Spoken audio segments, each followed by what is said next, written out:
This is part 3 in a series where we're showing how to prove that the sum of all angles in a triangle is 180 degrees. I've dropped links to the 2 other parts in the description of this video and also in the comments section. I like using various ways to prove the same thing because it shows you how mathematical objects can be used in different ways and hopefully helps you to understand them better.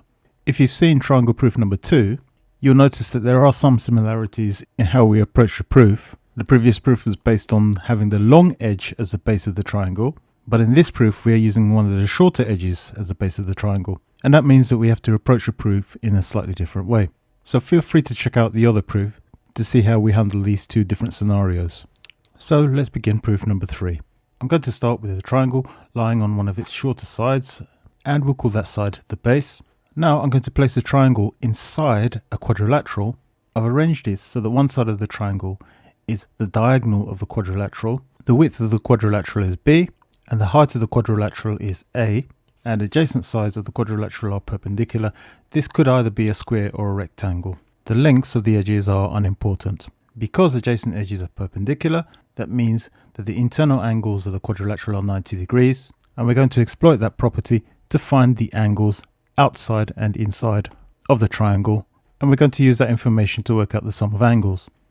Let's think about the edge of the triangle that's also the diagonal and what it does to the quadrilateral.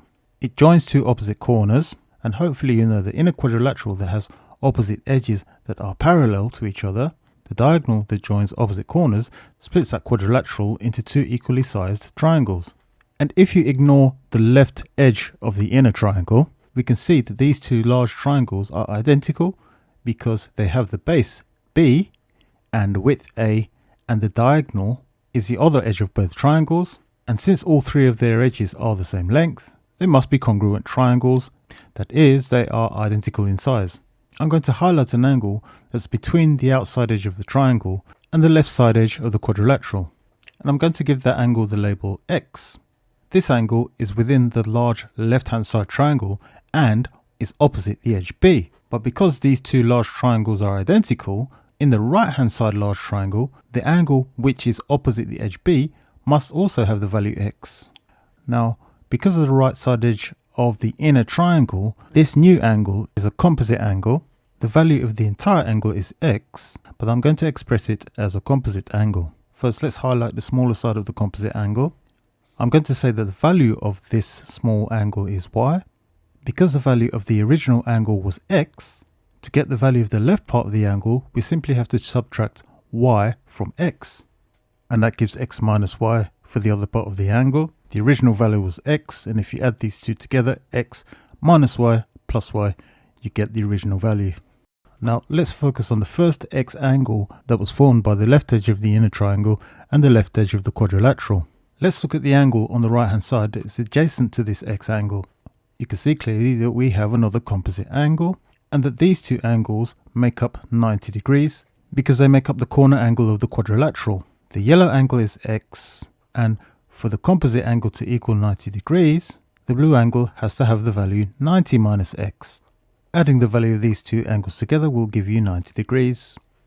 If you've been paying attention, you will have noticed that 2 of the angles in the original triangle have now been given values. The top angle has a value of X minus Y, and the value of one of the base angles is 90 minus X.